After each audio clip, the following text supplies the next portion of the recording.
This week's episode of the Ortho Show podcast is what I would describe as an educational segment. Really excited to bring on Emil Engels, who is a physician, anesthesiologist, but he is also the chief executive officer of Aligned Orthopedic Group, which is an orthopedic platform that's based out of Washington, D.C.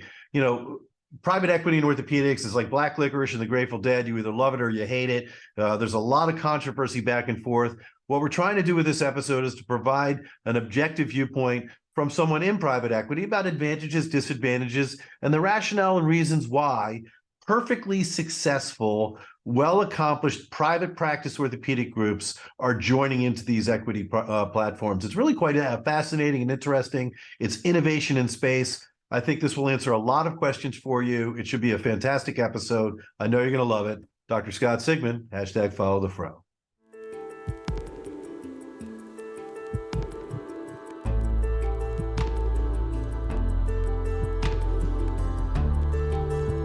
From medical media, this is The Ortho Show.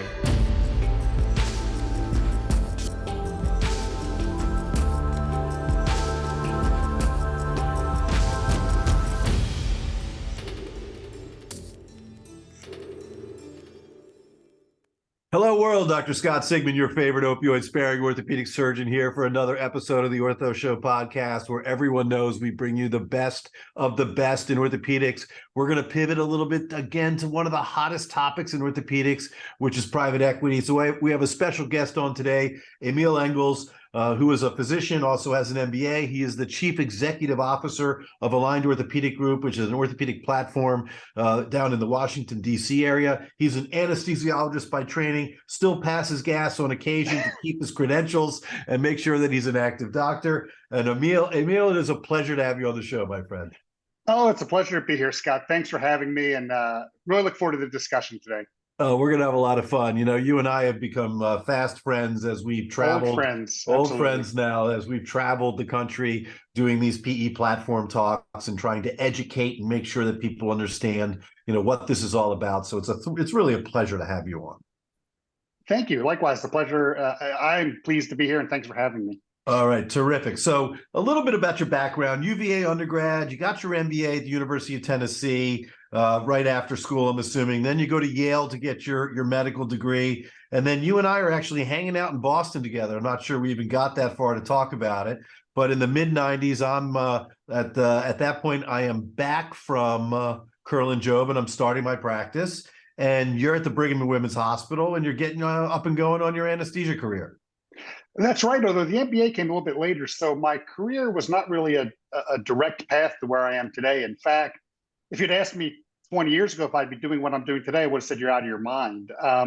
So at the time in my life that you mentioned, when I was in Boston, I was planning to be a full-time anesthesiologist for my entire career. And like you said, I trained at the Brigham, took a job at a large practice in the DC area at Fairfax Hospital, and became a partner there. And once again, had no intention of leaving until we sold our practice to a public company in 2007. And it was at that point that I transitioned to the business side and got an MBA, and led me to where I am today. So fascinating. So that's the way to go, right? A lot of the kids jump right out of college. They get their MBA. They got no experience. They're like, what are you doing here? What's your plan? What's your mission? But it's interesting because that's one of the questions I was going to ask. How do you go from a clinical anesthesiologist to become the CEO of an orthopedic PE platform? And obviously, it sounds like your anesthesia group was incorporated into one of these, and then you decided that you were going to take part more on the business side rather than more on the clinical side. Well, that's right. So when we sold in 2007, I was not the chairman of our group, but I was a member of our management team, and just started to get more involved in the business side. Took advantage of opportunities that were presented to me. To be honest, I'm not good at saying no. So when people ask me to participate in a committee or a work group, I said yes. And one thing led to another. Started having more advanced roles at Mednax, including I was a medical officer for anesthesia. And then most recently, I was the president of the Northeast market. So again, nothing I could have mapped out when I started my career after medical school, but I am happy with where I ended up. So the operation side of being with Mednex, as this company grew and you're bringing in more practices, you're then managing more practices as a leadership operational type of a position, which then seems like a perfect segue to private equity, which is now for the first time, moving into orthopedic surgery, which has been a new event for us in our space. Yeah, that's right. I mean, as you mentioned, I'm an anesthesiologist by training, a gas passer, There you go. and anesthesiology was well ahead of the curve as far as consolidation, joining larger entities, whether they be public companies or private equity-backed companies. So I had a lot of experience working in large physician groups. In fact, at its peak, Mednex had 4,000 anesthesia providers, so quite large scale. Orthopedics is relatively new to the consolidation phase. In fact, largely unconsolidated, a lot of white space in orthopedics. So yeah, happy to be part of it. Yeah, which is exciting. That's why we're really happy to have you on the show, because I think we want to use today's show to be able to talk about what private equity is, what the realities are, what the advantages are, the disadvantages per se, or the perceived disadvantages, and sort of why is this thing so crazy. So we'll move into that. So I'm just curious. So January 2021, you come on board with Aligned Orthopedic Partners. Now, who is the main private equity backer for AOP, just so we know? Atlantic Street Capital. Atlantic Street Capital. So does Atlantic Street Capital come to you at the very beginning of this, seek you out and say, okay, Emil, we're going to start up this orthopedic PE platform. We want you in as the CEO so we can now go and grab our first practice. How did that work out? No, actually, they'd already partnered with a group called Ortho back in 2018. And in fact, Ortho was one of the first orthopedic practices in the country to join private equity. I think they were number 3 in the country. So very early on in this consolidation phase. I came on 3 years later, and those first 3 years, they spent some time sort of investing in the MSO, building out the billing infrastructure, focusing internally.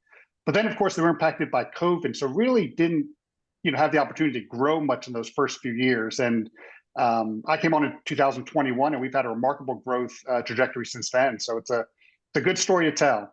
Yeah, for sure. Now we're going to get there. All right, so let's talk a little bit about private equity and orthopedics. I like it. It's one of my favorite lines. It's like black licorice and the Grateful Dead. You either love it or you hate it. There's no in between right now. And the things that you don't know typically are concerning to people. It creates they're scared of something that they're not sure of, especially physicians who are really very dialed into what they do, and changing surgeries is difficult, much less changing ownership of giving up your practice. But for example, you and I were at the OVBC meeting, Zev Kane's meeting out in Vegas. And there was a panel, a supposed balance panel that involved 2 people, Dave Jakovsky from Hopco was the CEO, and Alex Vaccaro was the president of Rothman. And then, of course, our dear friend Bill Levine, the chairman of Columbia, chimed in as well. And it was really, a very negative panel when it came to private equity. And in all due respect to those people that were there, I mean, Dr. Vaccaro is a leading voice and innovator in orthopedics. Just people listen to him for sure. And he had a bad experience in the early 90s. But I'm sure that what was going on then compared to what is going on now is very different. But let's talk a little bit about, why do you feel that so many successful private practice orthopedic groups are considering and then joining private equity, right? They're already doing well. These are successful businesses. These are not failing businesses, but yet they look down the highway and they're concerned about what they see and they're looking for something new. Why is that? Yeah, so happy to answer that question. I should start off by saying there's definitely a stigma with private equity in some circles, but I don't know if that's necessarily fair. And as the saying goes, if you've seen, one private equity backed platform, you've seen one private equity backed platform. I think it's important to distinguish how some groups are doing it versus others. And I think it's critically important that you look at platforms that are physician led. Ours is physician led from top to bottom. I'm a physician as the CEO. We've got a physician chief medical officer, physician chief innovation officer, and a physician board that governs our day-to-day clinical practice. But to answer your question, why would you join a private equity-backed platform? Well, there's a lot of reasons. It's to partner with like-minded physicians. So we're putting together some of the best groups in the Mid-Atlantic right now. Not only do we have Ortho Bethesda, but we've got Washington Orthopedics and Sports Medicine, Shady Grove Orthopedics, and the Jordan Young Institute. And with that size, you can do things that you couldn't do as a smaller group. So, for example, on the clinical side, we've got clinical work groups where we have a joint work group, a spine work group, a total joint group, and those groups are collaborating. They're having monthly calls and sharing articles, doing journal clubs, talking about evidence-based best practices, and really kind of moving the needle on the quality side. We are collecting quality data on all of our patients. We're using the Patient IQ platform across the entity and collecting data on all of our patients now. We have a research foundation that we're looking to grow. We're talking about housing residency and fellowship programs. So those types of things you can't really do. Even as a medium-sized practice, it's hard to do some of those things. But when you put together 50, 60, 100 orthopedic surgeons, really gives you the scale to do that. And then on the business side, we're also taking advantage of our size and economies of scale to get better managed care contracts, to get better purchasing agreements, better rates on malpractice insurance. And so really there's a lot of benefits that joining a larger entity brings. The last thing I would say is it gives you access to capital. And so we're now doing things that, once again, you wouldn't be able to do as a smaller group. We are building surgery centers or buying surgery centers. We're building urgent care centers. We're building out our ancillaries and growing our physical therapy division. So that access to capital is critical as you think about how you're going to grow your practice in the future.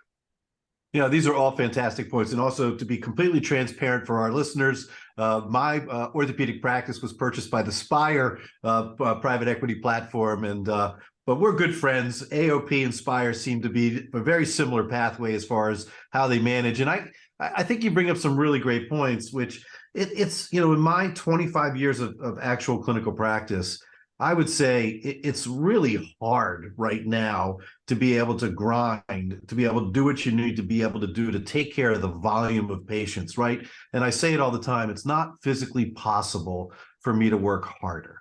Even though I'm an established orthopedic surgeon, that's successful, I'm a critical mass with my patients, I could just ride it out into the sunset for the next 5 years. But really, at the end of the day, there's challenges, there's a headwind, and being able to partner with like-minded, successful orthopedic practices, as you said, value-based care, data, research, best practices, economy of scale to be able to save money on malpractice, get better contracts. So for me, you're working smarter, and you got you got the NASA scientists behind you are helping to provide you guidance, as you're trying to land on the moon. It's really great to have those sort of backings that we didn't have before, the financial backing, as you said, as well, which to be able to go and buy a PT practice or open a surgery center, those things I think are really great advantages in joining a PE platform. Yeah, I couldn't agree more. And to your earlier point, Spire is a fantastic platform and very similar values to ours. And another thing that joining an entity like ours does is allows doctors to focus on being doctors. Our platform is physician-led. There's no major decision we don't make without consulting our docs. But we take away sort of the day-to-day management bureaucracy or headaches from you.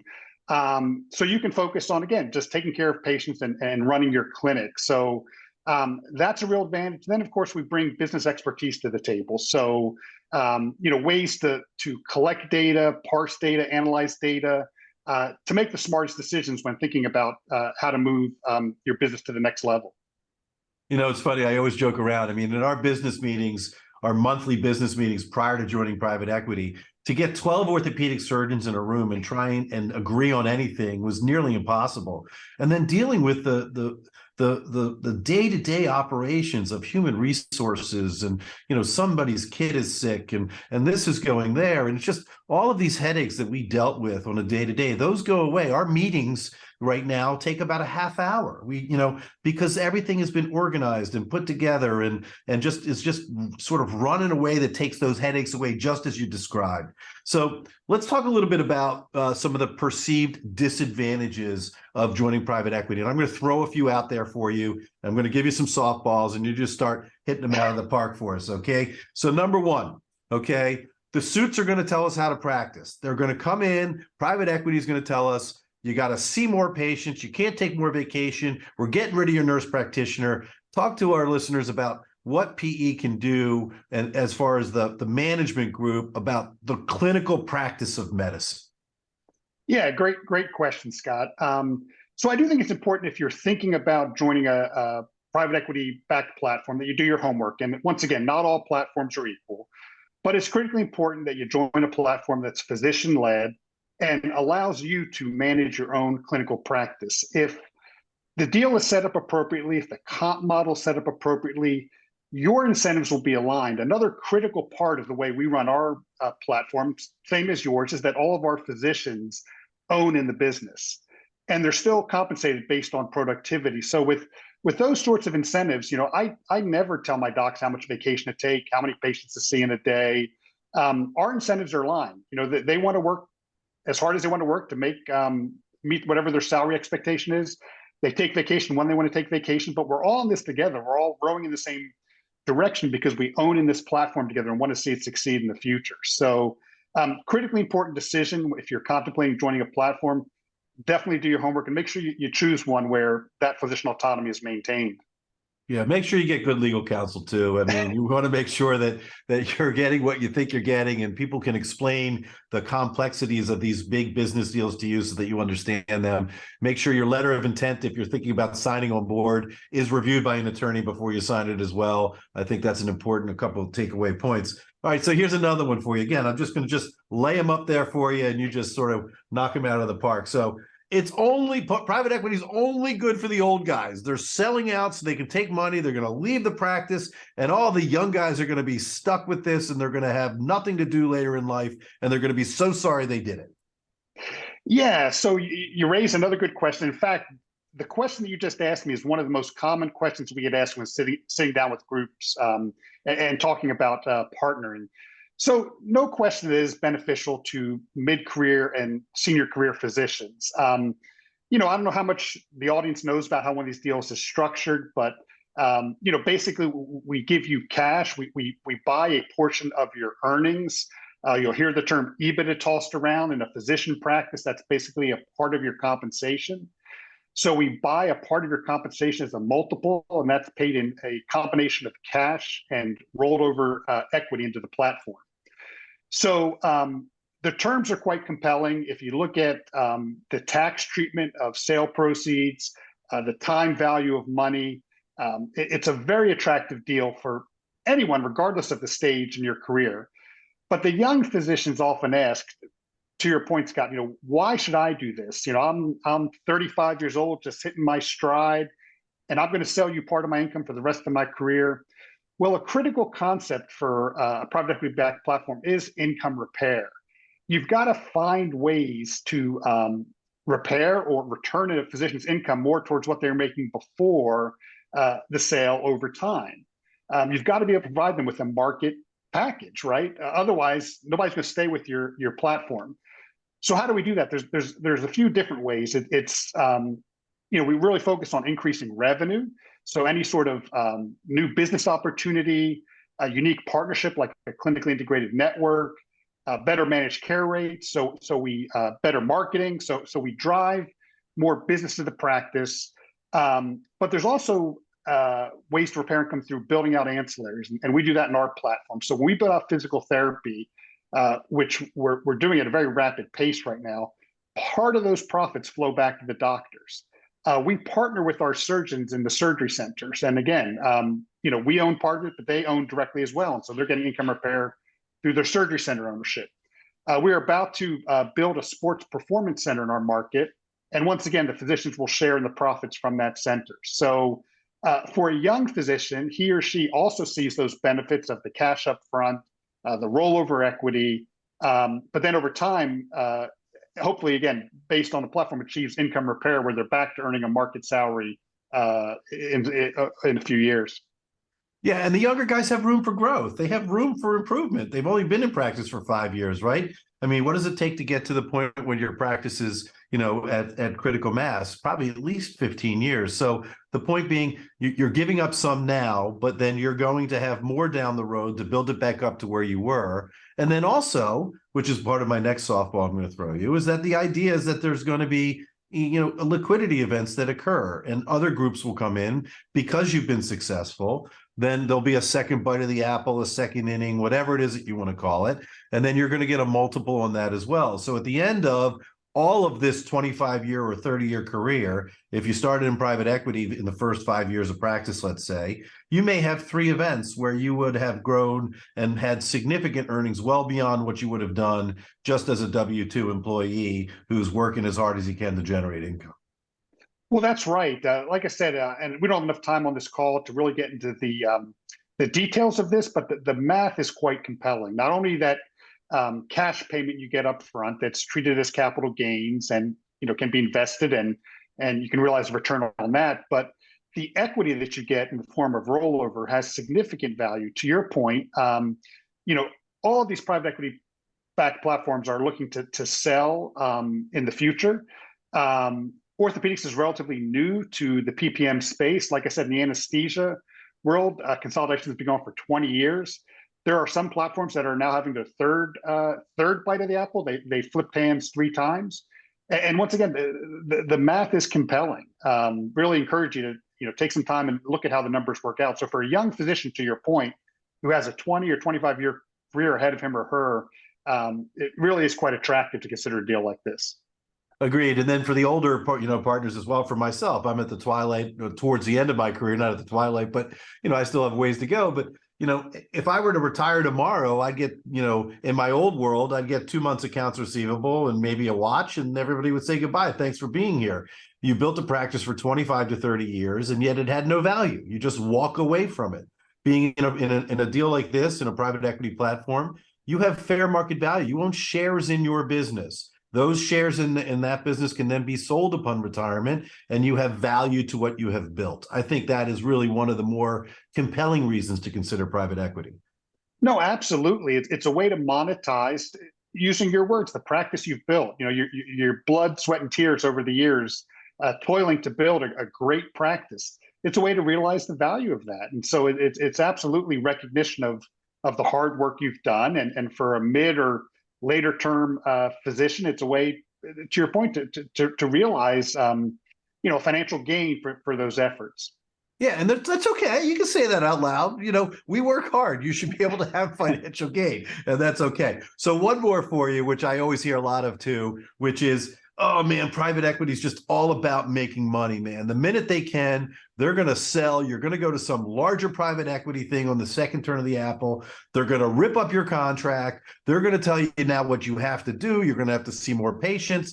Your whole clinical scenario is going to change all over again when you go to the second bite. But that's not how it is. So tell us how it is.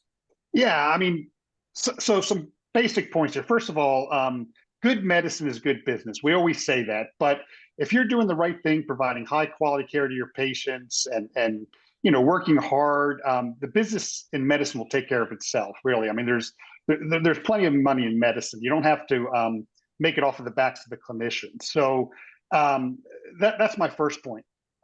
Second point is that all of the terms that all your employment terms are agreed upon at the time you sell your practice. And those documents survive the next sale. So those employment contracts, those governing contracts survive the next sale. So the next buyer can't come in and change the way things are being done. I would very much encourage you, if you're considering joining a platform, to talk to the physicians in that platform and find out if they're happy. Is the partner dictating how they run their clinics, or do they have clinical autonomy? Those are critically important factors. And the last thing I would say is that, as I mentioned, our platform is physician led and physician run. We have a governing board on the clinical side that consists of orthopedic surgeons. On the business side, the board of the entire platform is a mix of business people and orthopedic surgeons. A sale is not going to happen unless our surgeons are in favor of it or approve it. So there's not really a scenario where the platform could be sold to a buyer that, for whatever reason, was unattractive to our physicians. So very much going to have input into the next sale. We're going to look for a like-minded buyer with similar values. Yeah, and I think that's really, in a nutshell. You can feel very secure. Make sure that when you're going to sign that deal the first time through, that the clinical side of things is well covered so that you understand what your responsibilities are. They are then locked in for the next sale. So they're buying the same contract that you signed when you signed the first time. And I think that's really important. And I think, as private equity rolls into, orthopedics, more and more, I think we're going to start to see a second bite coming pretty soon. I think that ONS and, for example, Ortho Bethesda are nearly, 4 years into their cycle, maybe 5 years into their cycle, which is when you start seeing that rollover. So it'll be interesting to see how that goes. So I could go with it. Emil, we could go for at least another hour on this, but I think what I'd like to do next to just try and for our listeners so that they understand, let's walk through a typical deal. Okay. You got practice X. It's the next one in line that you guys are going to bring in. You're having conversations with them. And so let's walk through as to how the value of the practice is entertained and how you come up with a number. So we talked about that, right? So EBITDA. So just describe for an individual physician, let's say, who's in practice, how do you determine that physician's contribution to the EBITDA of the overall practice? Yeah, so I don't want to lose the viewers here. It could be a very complicated subject, but in simple terms, EBITDA, which is an acronym that stands for earnings before interest, tax, depreciation, amortization, is a measure of profitability in a business. In a physician practice, all of the partners distribute whatever profits there are at the end of the year to the physician owners. So in essence, when you buy a portion of the profits of a physician practice, you're buying a portion of physician compensation. So if you're contemplating a deal, what will happen is we'll get an accounting firm involved to basically look very carefully at your group's finances and look at how much you're generating from an earnings perspective. There will be some adjustments. Again, remember the term EBITDA does not include certain things like interest or taxes. So there's an adjustment there, and then we figure out a number that we're going to buy. And typically it's somewhere in the range of 30 to 35% of your income. And I'll give you an actual example of how it works in a moment. But it typically works out to 30 to 35% of your income. We don't like to buy more because we don't want physicians to be unmotivated to work after the deal, right? If you buy them down to zero, what's their incentive to come to work the day after the sale, right? So typically we buy 30 to 35% of their compensation. So I'll just pick numbers that are easy to understand. So say you're making $1 million a year as an orthopedic surgeon. We come in and we want to buy 30% of that. So we'll buy $300,000 from you. So the day after the sale, you're making $700,000 a year moving forward. For that $300,000 of earnings, we pay you a multiple, and you'll hear people talk about the multiples. I can't tell you what the multiples are. We kind of jokingly say on a panel when people ask us that question, somewhere between 0 and 20. Scott, it's closer to 10. I can say it out loud. It's somewhere around 10 in there somewhere.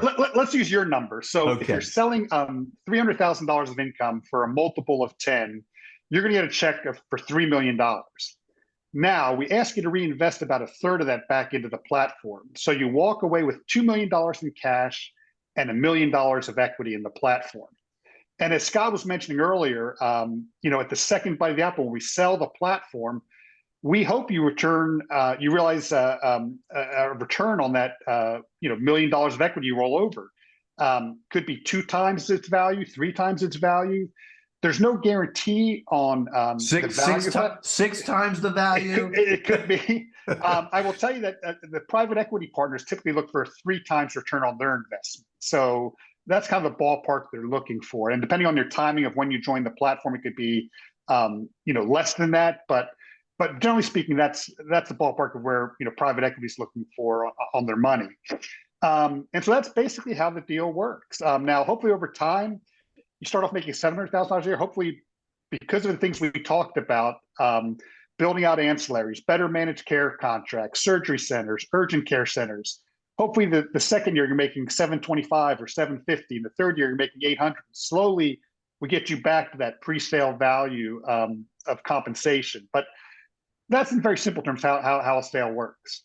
No, it's interesting because I want to bring up a point because I think this is a sticking point that happens, once the door closes. At the end of the day, AOP comes to the practice, they evaluate the EBITDA, they give a multiple, whatever it may be, 0 to 20, and then they write a check and they say, okay, here's $20 million. That's the value of your practice. And now you guys have to figure out how you want to split it up. And so, we talk about if you're in a practice where everyone makes $1 million and you've split everything evenly, and that's how you do it regardless of your specialty, then everybody gets an even cut. But I think most practices are more in some sort of an eat what you kill scenario, where you may have one doctor in the practice that's making $3 million, and you may have another doctor in the practice that's making $500,000. The contribution of the EBITDA is more significant for the $3 million person than it is for the 500. They're taking an income reduction of 30% of 3 million. So in theory, they should get a bigger chunk of that money for the payout. Now, you don't care about that, but it does matter inside the closed door. We called it the knife fight. When you close the door, all the partners get in the room, and then we decide how the money is going to be split up. And that can be that's an interesting experiment. But for the most part, everybody eventually gets to the point where they figure it out. But I want the listeners that are considering private equity, I want you to recognize that it's not going to probably be an equal split of that sale sum of money. No, great point, Scott. I would tell you that it does hinge a little bit on your tax structure. So I would encourage you to talk to an accountant if you're contemplating a sale. But to your point, we typically give you a price for your practice. It could be 20 million, 30 million, 40 million. And the partners are able, generally speaking, to decide how those proceeds are distributed through a concept called goodwill. Now, again, it does hinge on your tax structure. You need to consult an accountant on that. But generally speaking, you can structure it in such a way so that the higher earners, the more productive partners get a bigger slice of that pie when we're doing a deal. I will tell you, though, that other factors sometimes come into play. Like you might have a young doctor who's been ramping up consistently, and sometimes the partners choose to give that doctor a little bit more than he or she would have normally gotten in recognition of the ramp. Conversely, you might have an older doc who knows at the time of the deal that he or she only wants to work another 2 or 3 years. And then you might give that individual less and factor that into the deal. So there's a lot of options here, but to your point, you can absolutely distribute the sale proceeds based on individual productivity through a concept called goodwill, but would encourage you to consult a tax expert to find out the details on that. So let me ask you a pointed question. You may not want to answer it. I don't know if Chris Fusco would answer it either, who's the CEO of Spire.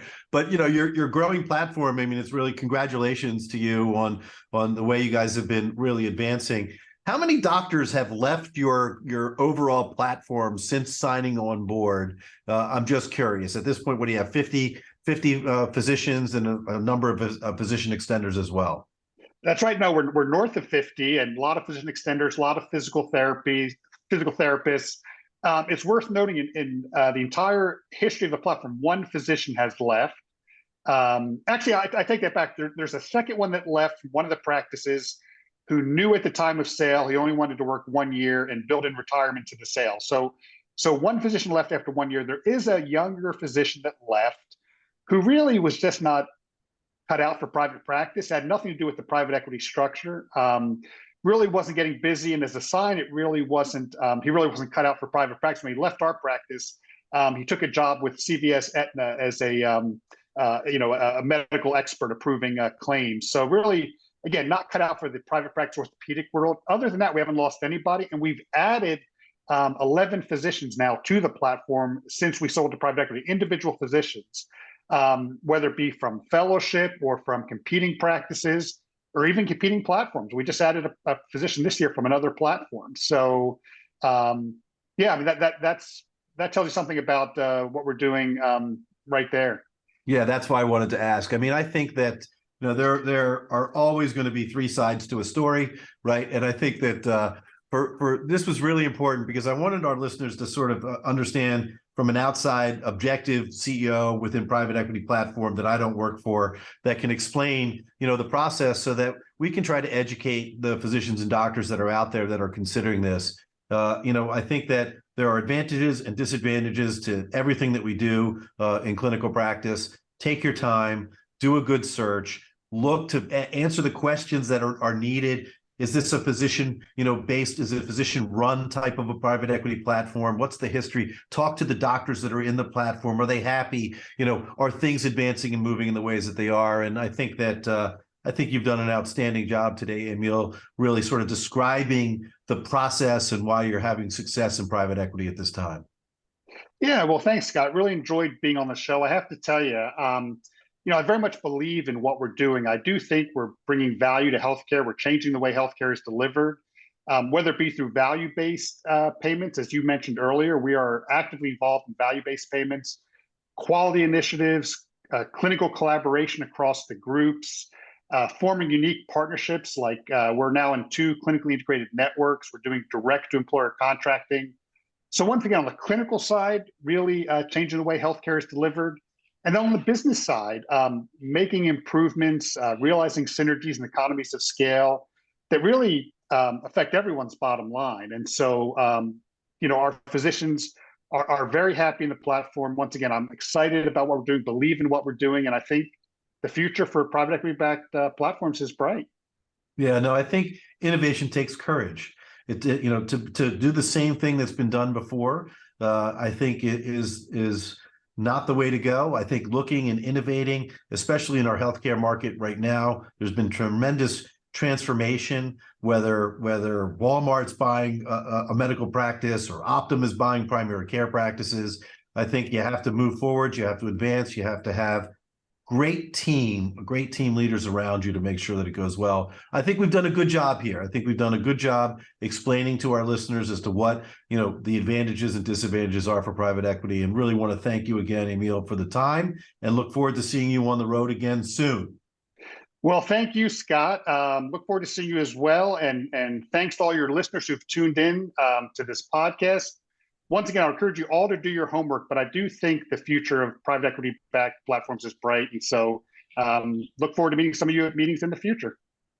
Fantastic. This is Dr. Scott Sigman, #FollowTheFro, host of The Ortho Show. Till next time.